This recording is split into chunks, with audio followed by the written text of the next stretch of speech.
May 18, 1944. Outside Meadowbrook, Nebraska. Dawn broke slowly over the prairie, painting the wheat fields in shades of copper and rose. The air carried the sharp scent of fresh-cut hay mixed with something altogether different. The heavy floral sweetness drifting from dozens of white wooden boxes arranged in careful rows behind a weathered red barn. Thomas Edwin Whitmore, 38 years old, moved methodically between the hive boxes, his cotton work shirt already dark with sweat despite the early hour. Around him, thousands of honeybees traced invisible highways through the morning air, their collective hum creating a sound like distant machinery. He'd been tending these colonies since before the Depression. Watching them grow from a handful of boxes, his father left him to nearly 300 hives spread across his property. He held a wooden frame up to the light, examining the hexagonal cells packed with amber liquid. With practiced hands, he scraped a fingernail across the wax cappings and tasted rich, perfect. The kind of harvest that made 12 years of careful breeding worthwhile. This year's clover bloom had been exceptional, and the bees had responded with their usual tireless efficiency. "Best batch yet," he said to no one in particular, his voice gravelly from a youth spent shouting over threshing machines. Shame nobody's around to appreciate it. Above him, the sky began to fill with sound, not the buzz of insects, but the deep mechanical roar of aircraft engines. He looked up to see a formation of bombers heading east, their silver bodies catching the morning sun, training runs probably, headed for staging grounds in England, then on to France, to the war that had been consuming the world for nearly 5 years now. Thomas didn't salute. He simply watched until they disappeared into the clouds, thinking about his younger brother William, whose last letter had arrived 6 weeks ago from somewhere in Italy. The war felt like a separate universe, one that consumed young men and left farmers like Thomas behind with their acres and animals and endless gnawing guilt. He'd tried to enlist twice. The first time they'd rejected him for a childhood injury that left his right leg slightly shorter than his left. The second time they told him he was more valuable producing food. That classification 4F felt like a brand burned into his forehead. He was reaching for another frame when the sound of tires on gravel made him turn. An olive-green military vehicle rolled to a stop beside his barn, dust settling slowly around its wheels. A young officer emerged, clipboard in hand, speaking with a flat Midwestern accent that could have come from any farm within 100 miles. "Thomas Whitmore? That's me.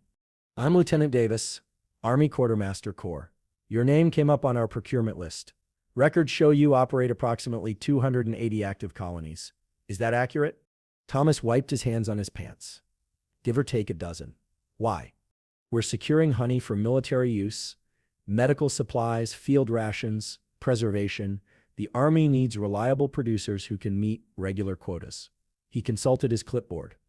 "We're authorized to purchase up to 500 pounds per month from your operation." Thomas felt something shift in his chest, not quite pride, not quite relief. "You're telling me the Army wants honey?" "Sir, the Army wants everything that doesn't spoil and provides calories. Honey checks both boxes." The lieutenant looked around the property, taking in the rows of hives, the extraction equipment visible through the barn's open doors. "Truth is, we need it more than most people realize. Sugar's being rationed to nothing back home, and our boys overseas need energy sources that can survive transport. Honey's damn near indestructible. Doesn't rot, doesn't freeze solid, and it's got medical properties we're just starting to understand." As the lieutenant walked the property, making notes and measurements, Thomas found himself thinking about William's last letter. The words had been brief, almost cryptic. "Send anything that lasts. We're always moving, always cold. What we need most is anything that keeps." That phrase haunted him. Anything that keeps. Over the following weeks, Thomas threw himself into production with renewed purpose.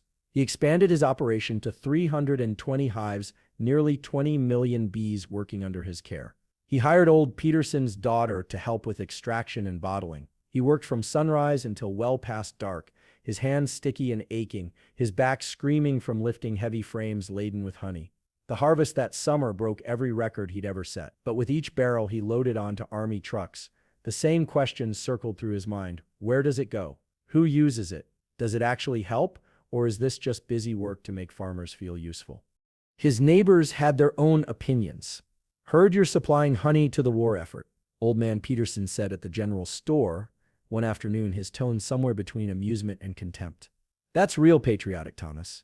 While other men carry rifles, you're sending bee spit. Thomas kept his eyes on the counter, paying for his supplies.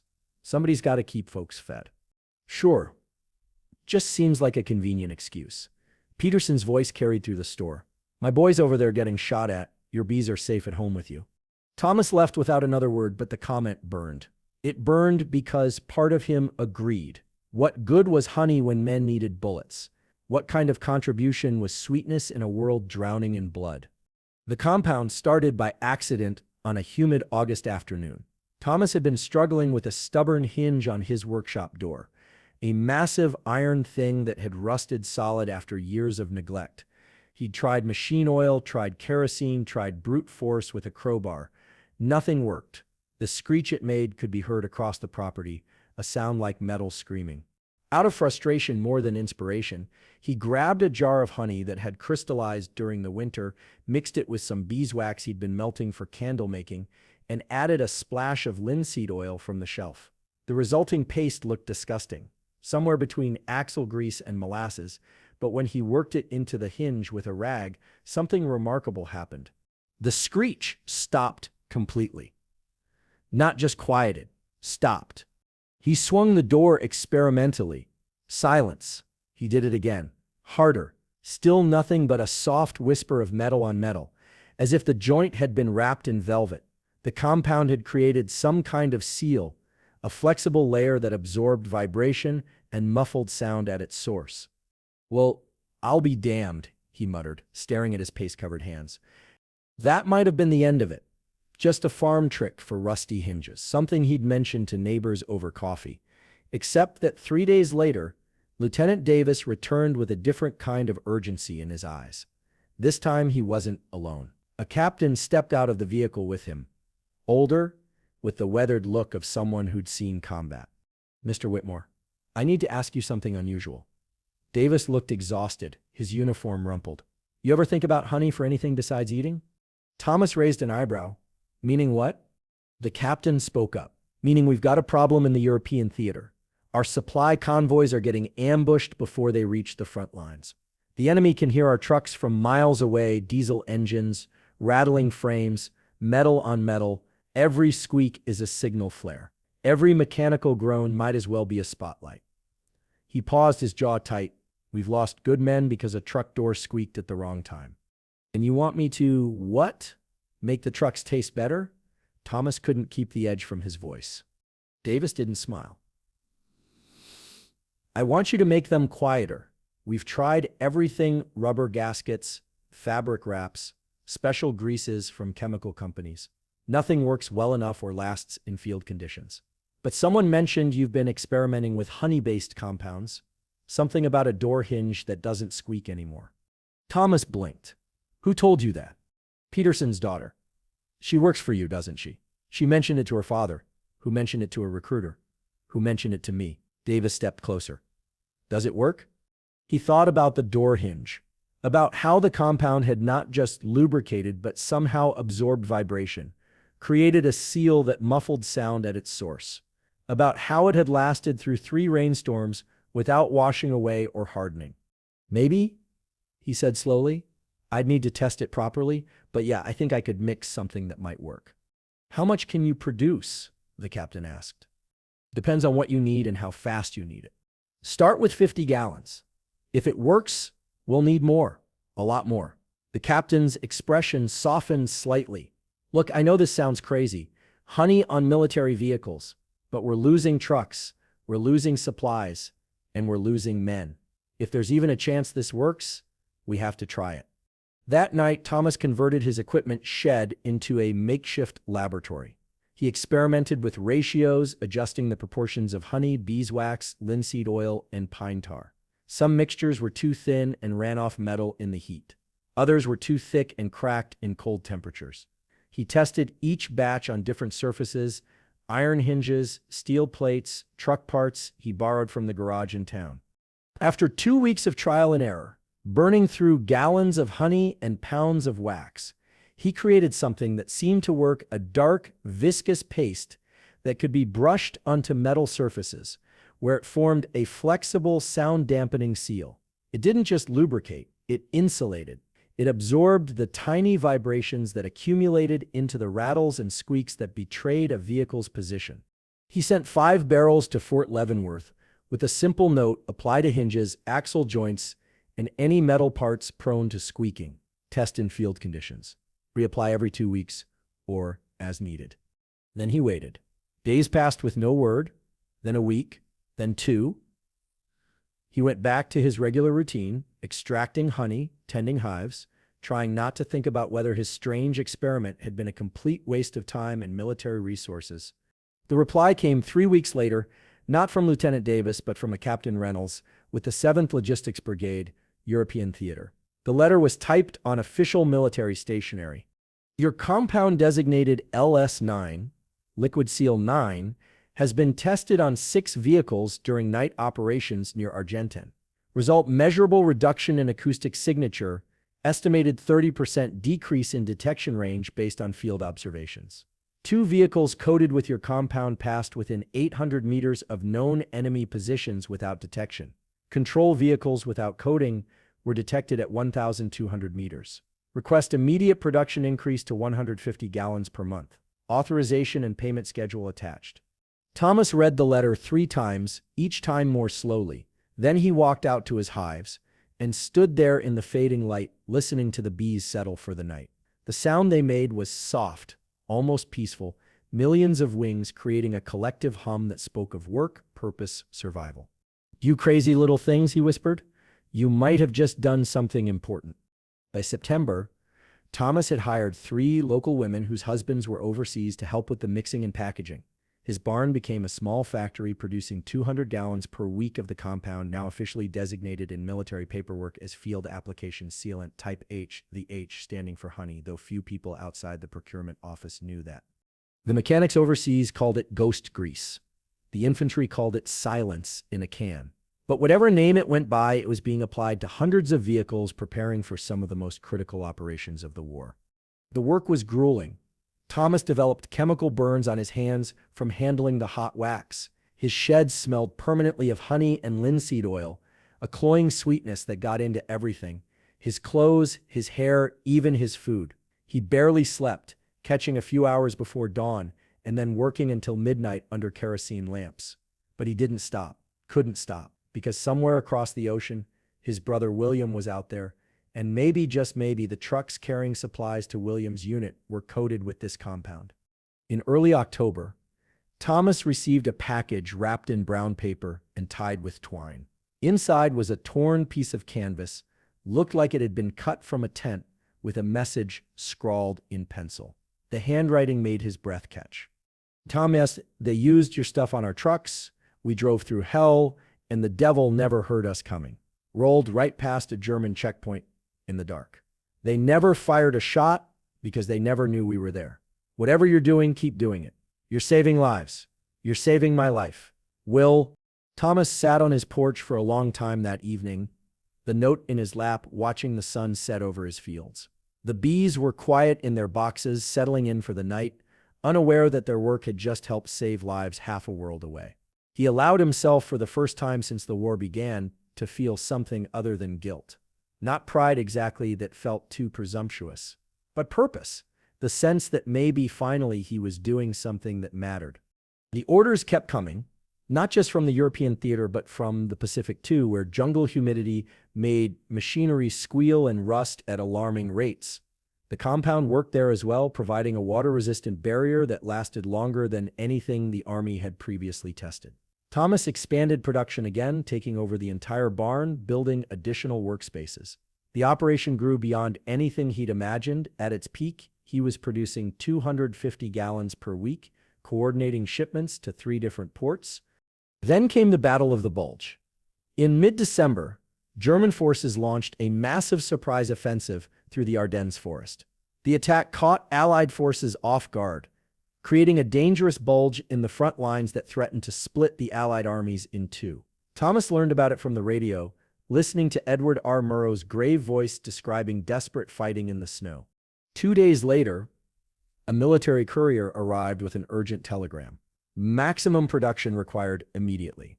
Critical resupply operation pending. Priority shipment to Liverpool by December 20th. Increased to 300 gallons if possible. Thomas didn't sleep for 3 days. He and his crew worked around the clock, melting wax in massive pots, mixing honey by the barrel, straining and bottling and labeling until their hands bled and their eyes burned. They made the deadline with 6 hours to spare, loading the last barrel onto a truck that raced away toward the rail depot. Later, much later, he would learn what those barrels were used for: a massive relief convoy, over 300 vehicles, assembled to break through to the besieged town of Bastogne, where American forces were surrounded and running out of supplies. Every truck, every jeep, every half-track was coated with Thomas's compound. Mechanics worked through the night in sub-zero temperatures, the paste growing thick and stubborn in the cold but still spreading, still sealing, still silencing. The convoy moved out at 0300 hours on December 23rd, driving through snow and fog through forests where German units were known to be waiting, listening, hunting for the sound of American relief. They never heard it coming. The convoy reached Bastogne with 87% of its vehicles intact, a success rate that stunned military planners. The supplies they delivered, everything from ammunition to medical plasma, helped turn the tide of the battle. Thomas learned about it from a letter that arrived on Christmas Eve. It wasn't from his brother this time, but from a Major Harrison, whose name he didn't recognize. Mr. Whitmore, your contribution to the Bastogne relief operation was instrumental. While I cannot provide specific tactical details due to security protocols, I can tell you that your compound performed beyond all expectations under extreme conditions. Temperatures dropped to -15 degrees Fahrenheit. Your sealant held. It didn't crack, didn't freeze, didn't fail. The men you helped save don't know your name, and probably never will. But they owe you their lives. In my book, that makes you as much a soldier as any man carrying a rifle. That matters. That will always matter. Thomas folded the letter carefully and placed it in a mason jar on his shelf, next to the note from his brother. He never told anyone about it. Not his neighbors, not his hired help, not even his mother when she asked how the honey business was going. Some things, he decided, were meant to stay quiet. Just like his compound. Just like the trucks rolling through enemy territory in the dark. By March 1945, the war in Europe was winding down. Allied forces had crossed the Rhine. The end was in sight. And with it came the end of Thomas's wartime role. The trucks stopped coming to his farm. The orders ceased. A brief letter from the War Department thanked him for his service and noted that contracts were being consolidated with larger manufacturers who could provide synthetic alternatives at lower costs. Thomas didn't protest. He'd never wanted to be a war contractor. He'd only wanted to help, to contribute something meaningful, to prove that even a farmer with bad knees could serve his country.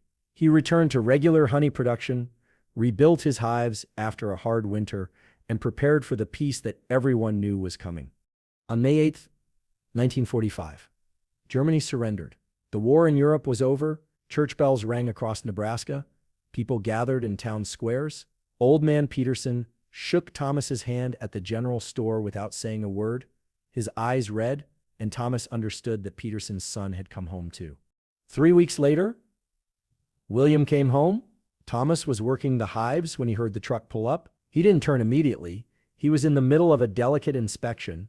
But when he did, his brother was standing there in a wrinkled uniform, duffel bag at his feet, looking thinner and older, and somehow both exhausted and alert at the same time. They didn't run to each other. That wasn't their way. Thomas set down the frame he was holding, wiped his hands on his pants, and walked over. They shook hands, then embraced briefly, awkwardly, in the way of men who'd been taught that emotion was a weakness. "You look terrible," Thomas said. "You look sticky," William replied.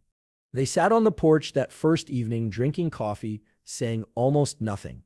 William was quieter now, with a distance in his eyes that hadn't been there before. He startled at loud sounds. His hands shook when he lit cigarettes, but he was alive, and that was enough. Finally, as the sun dipped below the horizon, William spoke. "I heard stories, about the quiet trucks.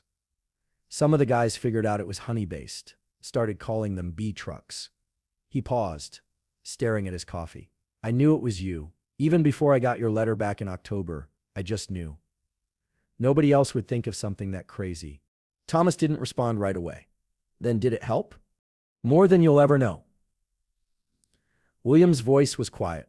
I was in 3 different convoys that used your stuff. Made it through territory where other units got torn apart. We'd roll past enemy positions like ghosts. Some nights, I swear the only sound was the wind. He looked at his brother. You saved my life, Tom. Probably saved it a dozen times. You and your stupid bees. Thomas felt his throat tighten. They're not stupid. No, William agreed, the hint of a smile crossing his face. I guess they're not. They sat in silence after that, listening to the bees work in the distance. 2 brothers who'd fought different wars and survived.